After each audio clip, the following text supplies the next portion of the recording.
Okay तो hello everyone, मेरा नाम है विजय मौर्य। तो आज के वीडियो में हम बात करने वाले हैं B Pharm fourth semester theory examination 2024-25 सत्र का है। और जो सब्जेक्ट हमारी है मेडिसिनल केमिस्ट्री फर्स्ट। तो क्लास हम बता दें कि हम AKT यूनिवर्सिटी के द्वारा जो PYQ पेपर होता था ना, उसी का सत्र 2024-25 का जो पेपर था मेडिसिनल केमिस्ट्री का, तो उसी को हम सॉल्व करने वाले हैं। तो इस वीडियो में हम section A, section B, section C एक ही लेक्चर में आपके जो तीनों सेक्शन होंगे उनको एक्सप्लेन आउट कर लेंगे। तो इस चैनल को सब्सक्राइब कर लीजिए और अपने फ्रेंड्स के पास भी शेयर कर दीजिए, जिससे कि ज़्यादा से ज़्यादा लोगों को जान हो सकें कि यहाँ पर PYQ पेपर कराए जाते हैं। तो बात करते हैं क्लास, जो हमारा सेक्शन ए है, सेक्शन ए को हम एक्सप्लेन आउट कर लेते हैं, फिर बाद में सेक्शन बी को, फिर सेक्शन सी को। लेकिन हम बता दें कि ये जो है PYQ पेपर, इसको अगर आप अच्छे तरीके से देख लेते हैं और हम समझाने वाले भी हैं कि कैसे आप इसको पेपर को सॉल्व करेंगे, तो अगर आप अच्छे से तैयार कर लेते हैं तो आपका जो ये बैक वाला जो कंडीशन होती है, बैक नहीं लगेगी। तो ये जो पेपर अगर आप 4 साल के previous year question paper solve कर लेंगे तो गारंटी है कि आपकी बैक नहीं लगेगी। तो सबसे पहले बात करते हैं सेक्शन ए की। तो क्लास क्लास सेक्शन ए में जो हमारा फर्स्ट क्वेश्चन है वो क्या है, डिफाइन चिलेशन। तो चिलेशन क्या होती है क्लास, जब भी कोई जो लिगेंड होते हैं ना, लिगेंड जब मेटल आयन के साथ में कंबाइन होकर के एक कंपाउंड बनाते हैं तो उससे हम क्या बोलते हैं, चिलेस। या फिर कॉम्प्लेक्स से आपने पढ़ा होता है, कॉम्प्लेक्स फॉर्म कर लेते हैं तो उससे हम क्या बोलते हैं, चिलेशन। तो जब भी जैसे पॉइजनियस कोई सब्सटेंस अगर हमारी बॉडी में चले जाते हैं तो क्या करते हैं डॉक्टर्स, की चिलेटिंग एजेंट्स का यूज करते हैं हमारी बॉडी पर। और जिससे क्या होगी कि वो जो ड्रग होगी ना, ड्रग मान लेते हैं ये मेटल आयन है और जो हमारे चिलेटिंग एजेंट ये हैं लिगेंड, तो बाइंड होकर के क्या करेगी, जो ड्रग की रिएक्शन होगी ना उसको डिक्रीज कर देगा। मतलब वो काम कर ही नहीं पाएगी, जो पॉइजन वाली ड्रग होगी वो काम कर ही नहीं पाएगी। तो ये काम करते हैं चिलेटिंग एजेंट। तो उसी प्रोसेस को क्या बोलते हैं हम, चिलेशन। तो इसकी डिफिनेशन लिखी है, उसको देख लीजिएगा, और एग्जाम्पल भी है इथाइल डाइएमाइन। और नेक्स्ट क्वेश्चन की बात करते हैं, differentiate between classical and non classical bio isosterism.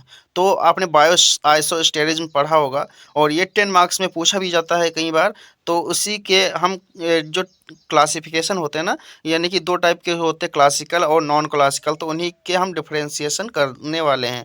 तो उसमें लिखा भी है कि ये क्या होती है क्लास, ये जो डिफिनेशन है इसको आप देख लीजिएगा। और इनमें मेन डिफरेंस क्या होता है कि जो क्लासिकल बायो आइसोस्टेरिज्म होते हैं वो क्या होते हैं, लेस स्टेबल होते हैं कंपेयर टू आपके नॉन क्लासिकल बायोस्टेरिज्म के। और ये क्या होते हैं, सिमिलर टू ओरिजिनल ग्रुप के समान ही होते हैं क्लासिकल बायो आइसोस्टेरिज्म। और जो नॉन क्लासिकल बायो आइसोस्टेरिज्म होते हैं क्या होते हैं, वेस्टली डिफरेंट होते हैं। देन नेक्स्ट क्या है डिफरेंट, क्लासिकल बायोस्टेरिज्म जो होता है सम वैलेंस ऑफ इलेक्ट्रॉन्स होते हैं, सेम वैलेंसी ऑफ इलेक्ट्रॉन्स होते हैं। और इसमें क्या होती है, इसमें कहीं पर जो वैलेंसी होती है डिफरेंट हो सकती है, बट क्या होता है ये मिमिक, यानी कि सेम एक्शन देते हैं। मतलब कोई जो कंपाउंड होते हैं सेम नेचर के होते हैं, प्रॉपर्टीज देते हैं, और वो होते हैं नॉन क्लासिकल बायो आइसोस्टेरिज्म। अब इसमें डिफरेंशिएशन हो गया, यहाँ पर क्वेश्चन हमारा कंप्लीट हो गया क्योंकि 2 मार्क्स में है।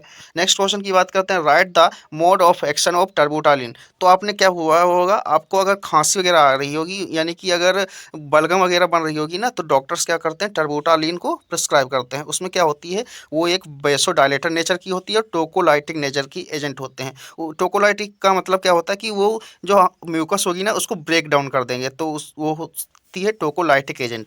तो सबसे पहले आपने देख लिया। और ये क्या होती है, selective beta adrenergic receptor agonist होते हैं, और जो कि काम करते हैं वेसोडाइलेटर और टोकोलाइटिक एजेंट की तरह काम करते हैं। और ये क्या करते हैं, ये क्या करते हैं कि ब्रोंको डायलेशन करवा लेते हैं। तो इससे क्या होता है कि जो स्मूथ मसल होती है रिलैक्स हो जाती है, जिसकी वजह से क्या होती है, जो बलगम यानी कि कफ जो होती है वो एक्सपेल आउट हो जाती है, बाहर की तरफ निकल जाती है माउथ के थ्रू। तो ये इसका मैकेनिज्म ऑफ एक्शन हो गया।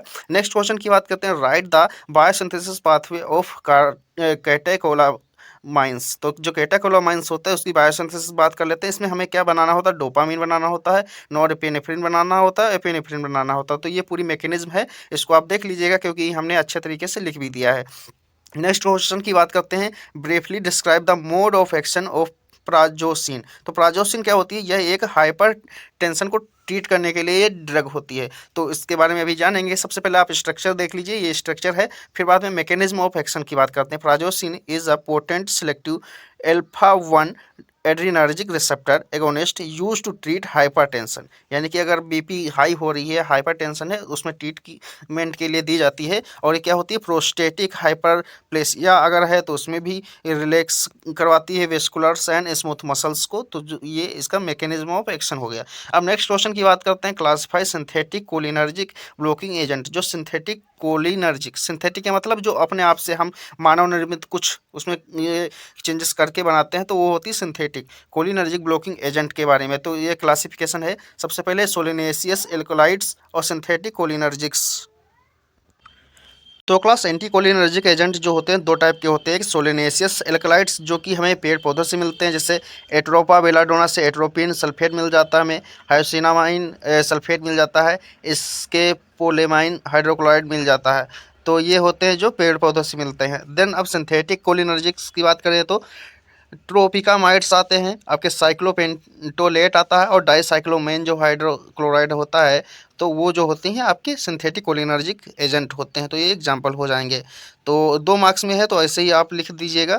नेक्स्ट क्वेश्चन की बात करते हैं, differentiate between sedative and hypnotics. Sedative and hypnotics में मेन डिफरेंट क्या होता है क्लास, कि जो सेडेटिव होते हैं कम पोटेंट होते हैं, मतलब वो केवल आपको नींद दिला सकते हैं, सेडेशन कॉज कर सकते हैं। एंड हिप्नोटिक्स क्या होते हैं, वो आपको कोमा में भी ले जा सकते हैं अगर हाई डोज हो गया। और ये क्या होते हैं, एक तरह से एनेस्थेटिक एजेंट होते हैं हिप्नोटिक्स। तो अगर हम सेडेटिव का अगर ज़्यादा डोज दे देते हैं तो वो हिप्नोटिक्स की तरह भी काम करने लगते हैं। तो ये इनका डिफ्रेंसिएशन है, आप देख लीजिएगा। नेक्स्ट क्वेश्चन की बात करते हैं, draw the chemical structure of chlorpromazine and right mode of action. तो स्ट्रक्चर है ये क्लोरप्रोमाजीन का, और इस स्ट्रक्चर को देख लीजिएगा। अब बात करते हैं मैकेनिज्म ऑफ एक्शन की। तो chlorpromazine is a first generation anti psychotic that acts primarily as a strong post synaptic dopamine D2 जिसे बोलते हैं रिसेप्टर, और एगोन एंटागोनिस्ट इन द, तो जो होता है ब्रेन। तो ये ऐसे मैकेनिज्म ऑफ एक्शन है इसका, देख लीजिएगा। नेक्स्ट क्वेश्चन की बात करते हैं, right the synthetic route of mefenamic acid. तो जो सिंथेटिक रूट क्या होता है, मेफेनेमिक एसिड का मतलब मेफेनेमिक एसिड कैसे बनता है, सिंथेसिस कैसे की जाती है, उसके बारे में बताना है। तो मेफेनेमिक एसिड का सबसे पहले आप स्ट्रक्चर देख लीजिएगा। फिर ये क्या होती है, non steroidal anti inflammatory drug होती है, तो उसका ये पार्ट होता है। अब बात करते हैं सिंथेसिस। सिंथेसिस में आप इसका देख लीजिएगा, ऐसे होता है सिंथेसिस की जाती है।